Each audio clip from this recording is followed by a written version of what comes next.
Assalamualaikum warahmatullahi wabarakatuh. Anak-anak murid yang dikasihi sekalian. في هذا اليوم إن شاء الله سندرس عن الموضوع الجديد يعني الجملة الفعلية. الجملة الفعلية. قبل ذلك هيا نقرأ الدعاء أولا. بسم الله الرحمن الرحيم. اللهم افتح علينا حكمتك وانشر علينا من خزائن رحمتك يا أرحم الراحمين. رب اشرح لي صدري ويسر لي أمري واحلل عقدة من لساني يفقهوا قولي. Amin ya rabbal alamin. Okey, baiklah. Jadi pada hari ini kita akan belajar tajuk baru iaitu tentang al-jumlatul fi'liyah. Maksudnya ialah kata kerja ataupun ayat kerjaan. Ayat kerjaan. Sebelum ni kita belajar tentang ayat namaan, al-jumlatul ismiyah. Hari ini kita nak tengok al-jumlatul fi'liyah iaitu ayat kerjaan. Al-an iftah as-safha 48. Awak boleh buka buku teks pada muka surat 48 dan awak akan nampak asy-syarhu. Asy-syarhu ni. Ini ialah penerangan tentang apa itu al-jumlatul fi'liyah. Jom kita tengok sama-sama. Awak dengar ustazah baca dan awak cuba fahamkan apa yang penerangan ustazah akan berikan. Kita tengok ayat yang pertama. Al-jumlatul fi'liyah hiya jumlatun tabda'u bil fi'li. Maksudnya, ayat kerjaan ialah ayat yang bermula dengan perbuatan. Ayat itu mestilah bermula dengan perbuatan. Yang kedua, al-ismul lazi waqa'a ba'da fi'lin yusamma bil fa'il. Maksudnya, nama yang terletak selepas kata kerja dinamakan fa'il. Fa'il dalam bahasa Arab, tapi bahasa Melayunya kita terjemahkan sebagai pembuat. Okey, kata nama yang terletak selepas kata kerja. Kata nama yang terletak selepas kata kerja kita panggil sebagai fa'il ataupun dalam bahasa Melayunya pembuat. Yang ketiga, ayyakuna al-fi'lu fi awwalil jumlati mufradan. Maksudnya, kata kerja yang berada di awal ayat mestilah dalam keadaan mufrad. Okey, tahu kan mufrad tu singular, mesti dah dalam keadaan satu. Kalau kata kerja yang berada di awal ayat mesti bentuknya mufrad. Dia tak boleh jadi musanna, dia tak boleh jadi jam'un. Baiklah, jadi daripada slide ni, asy-syarhu, penerangan ini adalah menceritakan apa itu al-jumlatul fi'liyah. Awak kena tahu ia mestilah bermula dengan kata kerja, bermula dengan fi'il. Kata nama yang berada selepas kata kerja kita panggil sebagai fa'il. Okey, awak kena faham tu. Ni ialah point dah. Dia dah bagi siap point dekat awak. Awak kena faham. Okay, jadi, untuk tugasan ustazah nak awak salin awak salin asy-syarhu penerangan ini di dalam buku tulis salin. Ustazah nak awak salin tajuk al-jumlatul fi'liyah, kemudian awak salin syarhu apa dia ni. Okey, sekarang kita tengok yang seterusnya. Okey, aqsamul fi'li. Jenis fi'il, kata kerja. Aqsamul fi'li hunaka tatakawan ala thalatha. Ada tiga jenis. Ada tiga jenis aqsam. Awalan, al-fi'lul madhi. Al-fi'lul madhi iaitu kata kerja yang kita dah buat. Benda yang dah lepas ataupun telah buat. Yang dah lepas ataupun telah buat. Contoh. Okey, kita tengok contoh. Qara'a. Qara'a maksudnya telah baca. Maksudnya perkataan qara'a tu perbuatan kan. Qara'a baca. Benda tu awak dah baca. Dah dibuat dah kata kerja tu. Baca, telah baca. Yang kedua, kataba. Jenis yang kedua, al-fi'lul mudhari'. Iaitu kata kerja yang sedang berlaku. Contoh, yaqra'u dan yaktubu. Yaqra'u, yaktubu. Sedang baca, sedang menulis. Jadi perbuatan itu sedang buat. Sedang menulis, sedang baca. Kalau tadi dah baca dah tulis dah. Itu ialah beza antara fi'lul madhi wal fi'lul mudhari'. Awak kena faham Dan summa, yang ketiga, fi'lul amri. Fi'lul amri iaitu suruhan. Contoh, iqra' dan uktub. Iqra', bacalah. Dia suruh awak bacalah tu. Bacalah. Dan uktub, tulislah. Sila tulis. Macam tu. Okay, jadi, kalau lihat dekat tiga jenis ini, ada tiga. Al-fi'lul madhi, al-fi'lul mudhari' wal-fi'lul amri. Awak kena tahu kena hafal. Awak tahun 5 dah kena tahu dah. UPKK tak lama lagi. 7 Oktober Lughatul Quran. Tak lama awak kena faham ni. Ada tiga jenis fi'il. Fi'lul madhi, mudhari' wal-amri. Okey, jadi awak kena tahu beza antara tiga ni macam mana.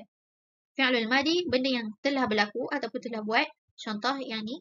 Kalau kita nak tengok perkataan fi'il madhi ni, dia tak ada ya ataupun ta di depan. Dia perkataan asal. Kita nampak tak? Qara'a, kataba. Tapi kalau fi'lul mudhari', Dia ada perkataan ya, ada perkataan ya, ataupun boleh jadi perkataan ta kat depan ni. Itu untuk muannas. Cara nak kenal lah secara zahir. Awak lihat sahaja macam ni. Okey, dan kalau fi'lul amri, perkataannya bentuk ni macam ni. Iqra, uktub, if'al, buatlah. Okey, jadi sekarang kita tengok yang seterusnya. Sebelum tu, Ustazah nak awak salin juga peta minda ni aqsamul fi'li dalam buku tulis. Supaya nanti awak boleh baca balik apa jenis-jenis kata kerja ada 3. Yang pertama apa, yang kedua apa, yang ketiga apa dan contoh-contohnya. Sila salin di dalam buku tulis. Baiklah, sekarang awak boleh lihat iftah as-safha, patah balik muka surat sab'atun wa arba'un, muka surat 47. Okey, awak akan nampak gambar ni kan, gambar orang naik basikal. Okey, lihat, kita lihat satu-satu gambar. Ustazah baca dan awak dengar. Ja'a Umaru ilal madrasati bitarrajah. Maksudnya, telah datang Umar ke sekolah dengan basikal. Okey, jadi pada ayat yang pertama ni kita boleh nampak perkataan ja'a. Ja'a maksudnya telah datang. Telah datang Umar ke sekolah dengan basikal. Okey. Awak kena tahu ayat jumlatul fi'liyah mestilah bermula dengan fi'lun, dengan kata kerja. Jadi ja'a kata kerja. Maksudnya telah datang. Yang kedua, Ja'at Zainabu ilal madrasati masyiyatun. Maksudnya, telah datang Zainab ke sekolah dengan berjalan kaki. Sama juga, ayat ni bermula dengan fi'lun. Iaitu, telah datang maksudnya. Telah datang Zainab ke sekolah dengan berjalan kaki. Okey, suka untuk Ustazah ingatkan kepada awak. Tadi, dekat mula-mula asyarhu tadi, dia ada bagi tahu kan, kata nama. Okey, ingat kata nama. Kata nama ni ada alif lam ataupun nama orang. Kata nama yang berada selepas kata kerja. Okey, tengok kata kerja. Kata kerja ja'a kan? Ni ja'a kan? Okey, tengok selepas dia. Selepas ada kata nama. Umar. Umar kata nama, betul tak? Sebab nama orang. Jadi, kata nama yang berada selepas fi'lun, kata kerja, yang ni kita panggil sebagai fa'il. Yang tu yang awak Ustazah terangkan awal-awal tadi tu. Kata nama yang berada selepas kata kerja, kita panggil sebagai fa'il. Ingat, ini pembuat. Siapa yang datang tu? Siapa yang datang? Siapa yang telah datang ke sekolah? Siapa yang buat perkataan datang tu? Umar. Umar lah pembuatnya. Umar lah sebagai fa'il. Faham? Sama juga dengan macam ni. Zainab. Zainab ni nama orang. Jadi dia merupakan ismun. Kata nama. Kata nama yang berada selepas kata kerja kita panggil sebagai fa'il. Fa'il. Pembuat. Okey, faham Itu contoh berdasarkan penerangan yang ada pada slide mula-mula tadi tu. Dia ada bagi tahu. Okey, sekarang kita tengok yang seterusnya. Okey. Zahaba Uthman ilal maktabatil wataniyati bi Shah Alam. Maksudnya telah pergi Uthman ke perpustakaan negara di Shah Alam. Sekarang lihat. Pada ayat ini, mana kata kerja? Kata kerja mesti berada di awal ayat. Jadi, zahaba. Zahaba kata kerja.